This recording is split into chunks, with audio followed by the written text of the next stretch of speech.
নবাব বাহাদুরের জয় হোক। হুজুর, আপনি তো আমাদের সব কথাই জানেন। আমি এদের সব কথা জানি। উজির বল কি? বনিতা না করে তোমাদের আসল কথাটা বলো তো শুনি। আগে হুজুর, আপনি তো জানেন গত বছর অতিবৃষ্টির কারণে বাইরে থেকে বণিকরা বেশি আসতে পারেনি, তাই আমাদের ওই তাঁতের কাপড় আমরা কিছুই বিক্রি করে উঠতে পারিনি। এছাড়া আপনি এও জানেন যে চাষের ফসল নষ্ট হয়েছে। জানি বটে, তার জন্য তোমাদের খাজনার পরিমাণ কিছু কমানো হয়েছে। আমি আর কি করতে পারি? আমরা আসলে বলতে এসেছি যে যে তাই আপনি যদি নববর্ষ উপলক্ষে প্রজাদের কিছু অর্থ সাহায্য করেন তবে বড়ই উপকার হয়। তাহলে এই কথা, খাজনা কমিয়েছি সেটা বড় কথা নয়, ভেবেছো কি তোমরা? না মানে বিপদে পড়লে আর কার কাছে যাব হুজুর? তোরা তো আমাকে এ কথা একবারও বলিসনি যে তোরা নবাবের কাছ থেকে অর্থ চাইবি। হুজুর, সরাসরি অর্থ না দিয়ে সবাইকে যদি পরবার কাপড় দিতে পারেন তাহলেও হবে। প্রজাদের সবার পরার মতো ভালো কাপড়ও নেই। আমাকে বোকা বানাতে গেলে গডান নেবো। তাঁতিদের কাছে কাপড় নেই? এক্ষুনি তোমরা বললে বণিকেরা আসেনি তাই কাপড় তোমাদের বিক্রি হয়নি। আগে হ্যাঁ হুজুর। সেই কাপড় আর বিক্রি করার দরকার কি? নিজেরাই পরো। হ্যাঁ ওরে তোরা যা যা, হুজুর তোদের উপায় করে দিয়েছেন, এখন যা। এখনো দাঁড়িয়ে থাকলে এরপর গরদান চলে যাবে।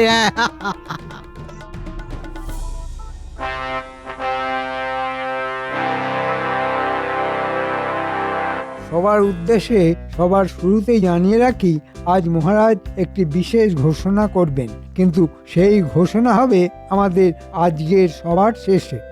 মাফ করবেন মহারাজ, তবু বলি, সবার শুরুতে সেই ঘোষণাটি করলে ভালো হতো না?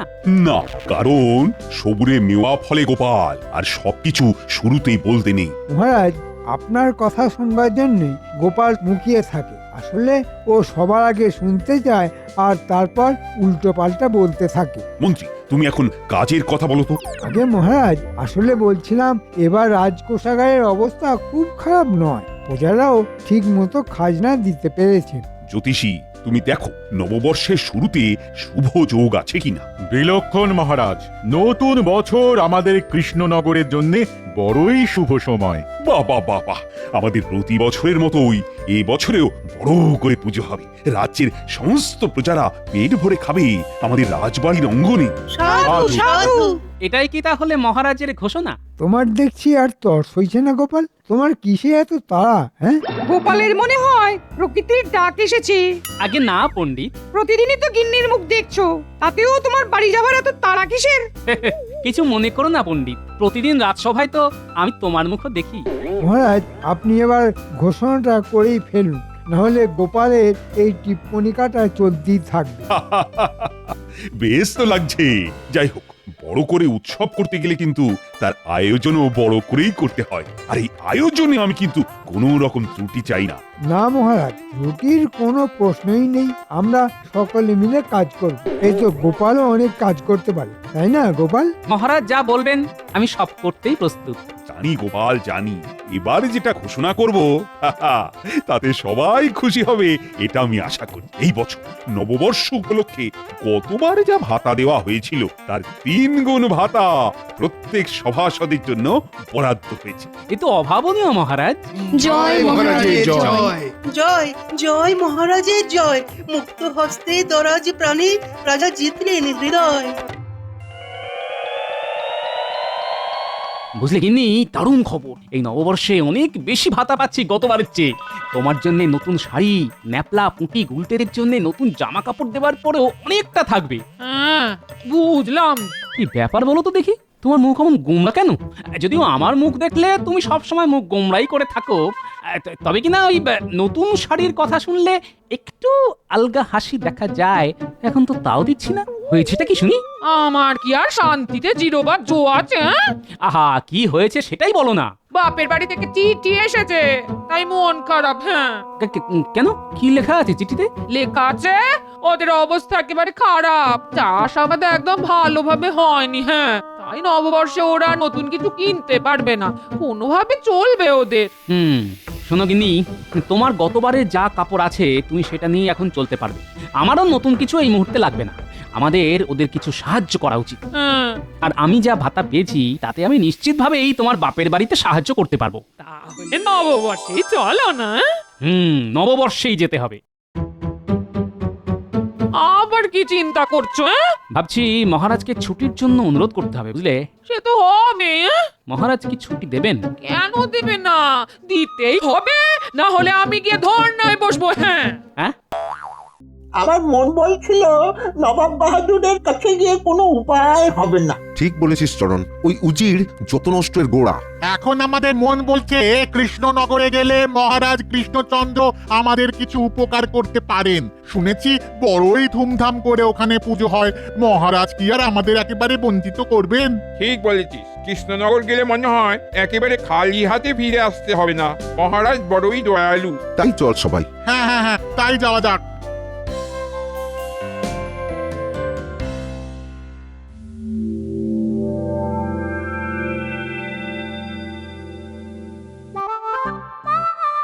ভাতা পেয়ে দেখছি গোপাল একেবারে সভা শুরুর মুখে ঠিক সময়ে হাজির। কি করব মহারাজ, আমার মতো এই অভাগার দর্শন না পেলে যে আপনি বড়ই চিন্তিত হয়ে পড়েন। তা ঠিক। কিন্তু মহারাজ, এই অভাগার একটি আর্জি ছিল। আচ্ছা আচ্ছা, বলো বলো বলো শুনি। আমার নববর্ষের দিনটিতে ছুটি চাই মহারাজ। আরে সেদিন তো ছুটির দিন, সবাই পুজোতে আনন্দ করবে। না মহারাজ, আমি বিশেষ কারণে ওই দিন থাকতেই পারবো না। বাহ গোপাল, ভাতা পেলে আর অমনি ছুটি চাইলে? হ্যাঁ, গিন্নিকে নিয়ে কোথাও ঘুরতে যাওয়া হচ্ছে বুঝি?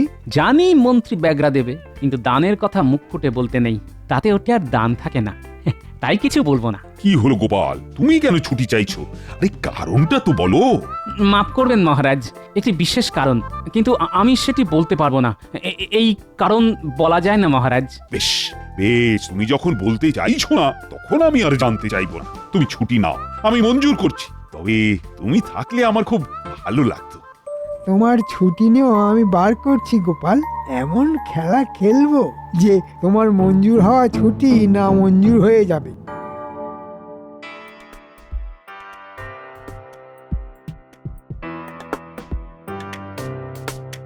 বটার ঘটা, তোদের আজ এক্ষুনি মুর্শিদাবাদে রওনা দিতে হবে। কি হয়েছে মন্ত্রী মশাই? ওরে, তোরা যাবি নবাবের কাছে। এই সুযোগ খুব বড় সুযোগ। বলছেন কি আমরা নবাবের কাছে যাব? হ্যাঁ, তোরা আমাদের মহারাজের হয়ে নবাবকে আমন্ত্রণ জানাবি নববর্ষে। এ তো বড়ই খুশির খবর। তোদের জন্য খুশির খবর হচ্ছে এখানে তোরা হলি রাজদূত, খুব সম্মান পাবি ওখানে। ভাবতেই পারছি না। এই নে, এটা তোদের জন্য।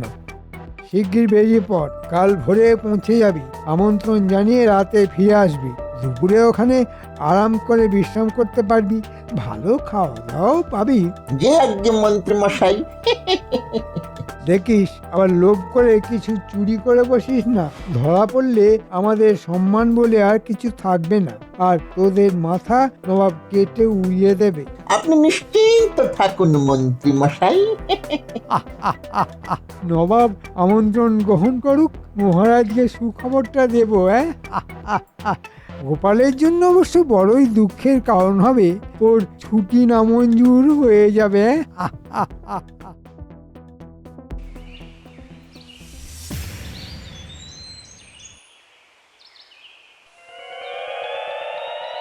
মহারাজ, গোপাল এখনো রাজসভাতে এসে পৌঁছায়নি, কিন্তু একটি বিশেষ সুখবর দেওয়ার আছে। তুমি সুখবরটা এক্ষুনি ঘোষণা করো। হ্যাঁ মহারাজ, আমি এক্ষুনি ঘোষণা করছি। তবে আপনার কাছে মার্জনা চাইছি যে আপনার অনুমতি ছাড়া আমি একটি কাজ করেছি। তবে আমি বিলক্ষণ বিশ্বাস করি যে আপনি খবরটি শোনার পর আমাকে ক্ষমা করবেন। কি খবর? খবরটি শুনলে আপনি খুবই খুশি হবেন মহারাজ। মন্ত্রী বলে ফেলো। মহারাজ, আপনি একদিন বলেছিলেন যে নববর্ষে আমাদের যে পুজো আর অনুষ্ঠান হয় তা নবাবকে দেখাতে পারলে আপনি খুব খুশি হবেন। ওটি বলেছিলাম মনে হয়। মহারাজ, আমি নববর্ষের অনুষ্ঠানে নবাবকে আমাদের কৃষ্ণনগরে আমন্ত্রণ জানিয়েছি। নবাব সেই আমন্ত্রণে সম্মতি দিয়েছেন। নবাব আসছেন তাহলে, খুশি আমি হলাম, তবে আমাকে পূর্বেই জানানো উচিত ছিল। যাই হোক, এখন কথা হচ্ছে নবাবের আতিথেয়তার যাতে কোনো ত্রুটি না হয় সেদিকে কিন্তু সবাইকে লক্ষ্য রাখতে হবে। ঠিক বলেছেন মহারাজ, কিন্তু গোপাল তো এখনো এসে পৌঁছল না মহারাজ। না, আজ বড্ড দেরি হয়ে গেছে। কি এরা কারা? দেখে তো এখানকার লোক বলে মনে হচ্ছে না। আগে মশাইদের কোথা থেকে আসা হচ্ছে? আমরা মুর্শিদাবাদ থেকে আসছি। ও বাবা, অনেকটাই তো দূর। তা এইভাবে হেঁটে আসা হচ্ছে বুঝি? কিছুটা পথ নৌকা আর গরুর গাড়িতে এসেছি। তা এখানে আসার উদ্দেশ্য জানতে পারি? আমরা মহারাজ কৃষ্ণচন্দ্রের সঙ্গে দেখা করতে এসেছি। আপনি কে? আমি মহারাজের ভাঁড়, গোপাল ভাঁড়। চমৎকার চমৎকার, আমরা ধন্য হলাম। আপনার অনেক নাম শুনেছি। তাই বুঝি? তা তোমাদের আসার উদ্দেশ্যটা যদি জানতে পারতাম তাহলে হয়তো আমি তোমাদের কিছু সাহায্য করলেও করতে পারতাম। আমরা বড় নিরুপায় হয়ে মহারাজের কাছে এসেছি।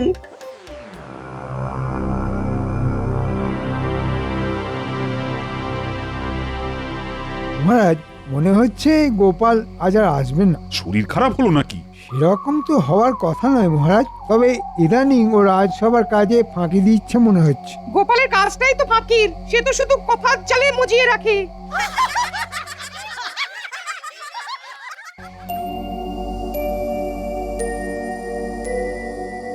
তোমাদের সব কথাই শুনলাম।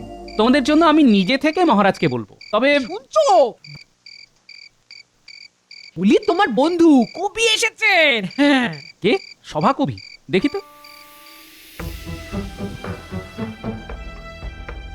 তুমি তো এভাবে কামাই করো না, তাই ভাবলাম তোমার একটা খোঁজ নি। এদিকে ওই নববর্ষে নবাব এখানে আসছেন। বলো কি, নবাব আসছেন? হ্যাঁ গোপাল, তোমাকে তোমাকে মহারাজের এখন খুবই দরকার। তুমি কিন্তু কাল অবশ্যই রাজসভায় যেও। হ্যাঁ, কাল নিশ্চয়ই যাব। আজ একটু অম্বল হয়ে গিয়েছিল।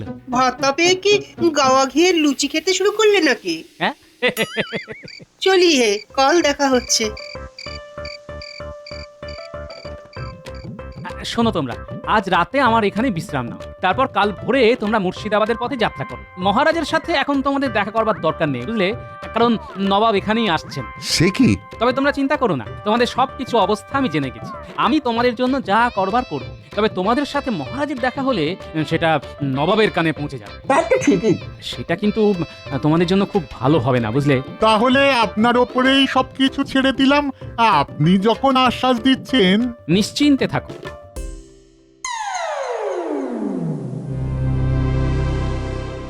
এই যে গোপাল, মন্ত্রী আমাকে না জানিয়ে নবাবকে আমন্ত্রণ করেছে নববর্ষে। শুনেছি মহারাজ। এই অবস্থায় তো তোমাকে আমি আর ছুটি দিতে পারছি না গোপাল। কিন্তু মহারাজ, আমি তো বলেছিলাম বিশেষ একটি কারণেই আমি ছুটি চাইছি। দেখো গোপাল, নবাব আসছেন, এর থেকে আর বড় কোনো কারণ থাকতে পারে না বলেই তো আমি মনে করছি। আজ্ঞে মহারাজ। ঠিক আছে ঠিক আছে, তুমি এখন বাড়ি যাও, তৈরি হয়ে রাজসভাতে এসো।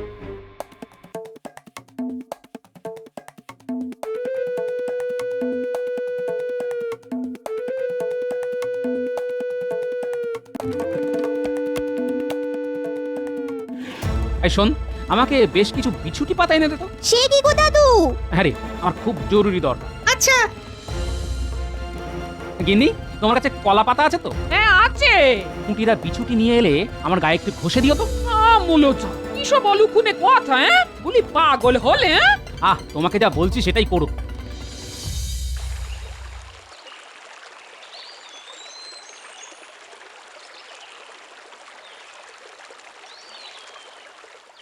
গোপালের কি হলো মহারাজ?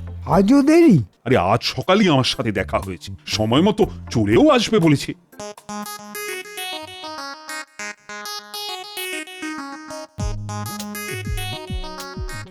কি গোপাল, তোমার গায়ে কলা পাতা জড়ানো কেন? মহারাজ, বেশি ভাতা পেয়ে গোপালের মাথাটা মনে হয় খারাপ হয়ে গেছে। কি হয়েছে গোপাল?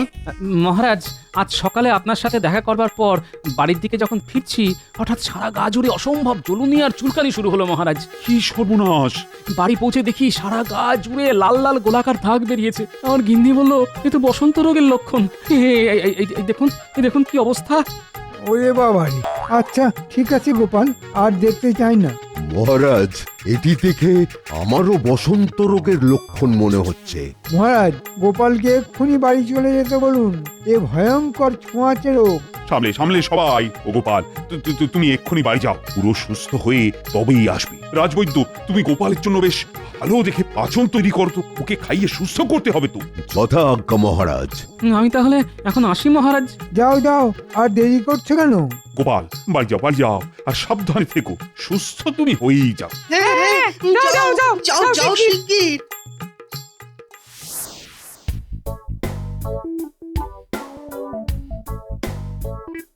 গিন্নি, ও গিন্নি, কি হলো? এই তুমি এরকম শখ করে বিচুটি মারলে কেন? সংসেতে রাজসভাতে গেলে কেন? না হলে আর পালানোর কোনো উপায় ছিল না গিন্নি। শোনো, তুমি সব গুছিয়ে নাও, আজ রাতেই গরুর গাড়ি নিয়ে আমরা বেরিয়ে পড়বো। কাপড় নিয়ে আগে যাব তোমার বাপের বাড়ি, তারপর মুর্শিদাবাদ। দাদু, দাদু, তুমি এত কাপড় গরুর গাড়িতে তুলেছো, আমাদের কাপড় কোথায়? নতুন জামা? হ্যাঁ হ্যাঁ, সবার জন্য আছে। তোদের বাদ দিয়ে আমি কাউকে কিছু দিতে পারি বল? এই যে, এই নে। এই না হলে নববর্ষ। হ্যাঁ রাজবৈদ্য, আপনি এরকম মুখ গম্ভীর করে একা হেঁটে আসছেন দেখি আশ্চর্য হচ্ছি। তার থেকেও আমি আরো বেশি আশ্চর্য হচ্ছি গোপাল বাড়ি নেই দেখে। গোপাল বাড়ি নেই? না, শুধু গোপাল নয়, কেউ বাড়ি নেই। আমি ওকে আমার পাঁচন খাওয়াতে গেছিলাম। ও ঠিক আছে, আপনি বাড়ি যান। কি জ্বালা! তোরা তো অনেকের খবর রাখিস, গোপালের কোনো খবর তোদের কাছে আছে? দুদিন আগে 4 জন লোক গোপালের বাড়িতে রাত্রে ছিল, তাদের আগে এখানে দেখিনি। আর আজকে দেখলাম গোপাল গরুর গাড়িতে গিন্নিকে নিয়ে কোথাও একটা গেল। গরুর গাড়ি পুরো জিনিসপত্রে ভর্তি, কি লোভ হচ্ছিল। গোপাল কি গায়ে কলা পাতা জড়িয়েছিল? কই না তো। বড় ফাঁকি দিয়ে পালিয়ে গেলে গোপাল। গিন্নির সাথে দেশ ভ্রমণ, আর এদিকে বসন্ত রোগের বাহানা। দাঁড়াও, নবাবের কাছে তোমার অবস্থা খারাপ করছি।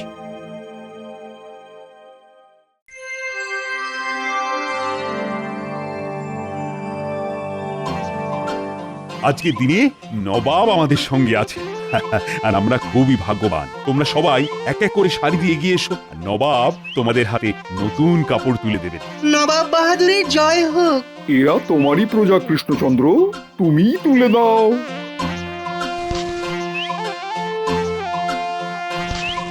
সবাই ভালো করে পেট ভরে খাবে, আমি চাই না কেউ ক্ষুধার্ত থাকুক। কি ব্যাপার মন্ত্রী, তোমাদের গোপালকে দেখছি না? অবশ্য আমি শুনলাম তার নাকি বসন্ত হয়েছে। গোপাল তো ইচ্ছে করে আসেনি নবাব বাহাদুর, কারণ আপনি এসেছেন। এর মানে কি? আপনাকে অপমান করা। সে লোকজনকে রটিয়ে বেরিয়েছে তার নাকি বসন্ত হয়েছে, কিন্তু তার কিছুই হয়নি। সে তার গিন্নিকে নিয়ে ঘুরতে চলে গেছে। কৃষ্ণচন্দ্র,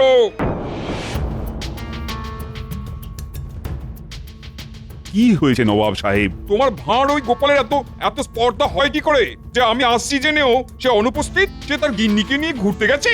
এটা তো আমার অপমান, সে ইচ্ছে করে করেছে। আমি তো ভেবেছি তার বসন্ত হয়েছে, আর শুধু আমি কেন, সবাই তো তাই জানে। মন্ত্রী, তুমি কি জানো? মহারাজ, গোপাল বসন্ত রোগের বাহানা করে গিন্নিকে নিয়ে গরুর গাড়িতে করে কোথাও চলে গেছে। আমাকে বটা আর ঘটা বলেছে, ওরা দেখেছে।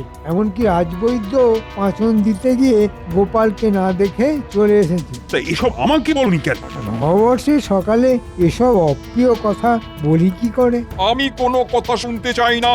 আমি তোমাদের দুজনকেই বন্দি করলাম, আমার সঙ্গেই তোমাদের মুর্শিদাবাদে যেতে হবে।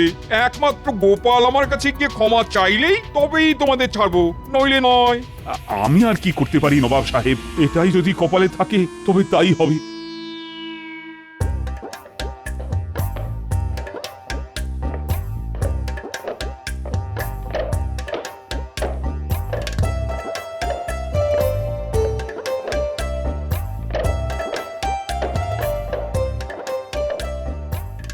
তোমাদের সবার জন্য আমি নববর্ষের প্রীতি উপহার নিয়ে এসেছি। তোমরা গ্রহণ করলেই আমি আনন্দ পাবো। গোপাল মশাই, আপনি কথা রাখবেন আমি জানতাম। সবাই শোনো, এই চরণ তোমাদের সবার দুর্দশার কথা আমাকে বলেছিল কৃষ্ণনগরে। তখনই আমি ঠিক করেছিলাম তোমাদের সবার মুখে হাসি ফোটাবো এই নববর্ষে। চলে আসো ভাই সব, তোমাদের জন্য আমার ছোট্ট উপহার নিজে হাতে করে নিয়ে যাও।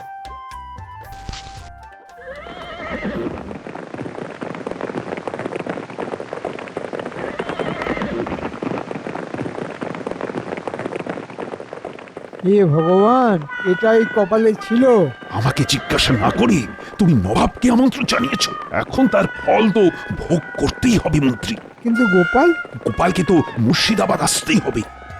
আপনি তো আর কাউকে বাকি রাখলেন না, সবাইয়ের জন্যই আপনি এনেছেন। হাসি সকলের মুখেই ফুটে উঠুক, এটাই আমি চাই। সবাই দেখলে যে কাজ আজ নবাবের করার কথা, সেই কাজ আজ গোপাল করেছে। তুমি আজ খুব উপকার করলে বাবা, তোমার অক্ষয় জীবন কামনা করি।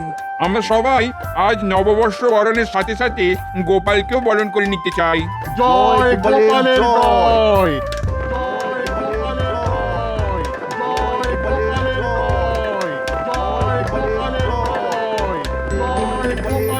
ও কিসের জয়ধ্বনি?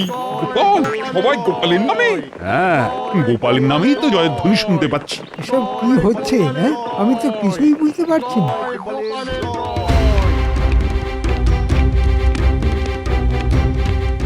মহারাজ এসেছেন? এসব কি গোপাল? আমি কৃষ্ণনগরে গেলাম আর তুমি মুর্শিদাবাদে চলে এলে। তুমি কি মুর্শিদাবাদ দখল করতে এসেছো? তোমার তো গর্দান নিতে হবে। তার আগে যে আমাদের সবার গদ্দান নিতে হবে হুজুর। আমরা আপনার কাছ থেকে তো নতুন বছরে কিছুই পাইনি, খালি হাতে চলে আসতে হয়েছিল।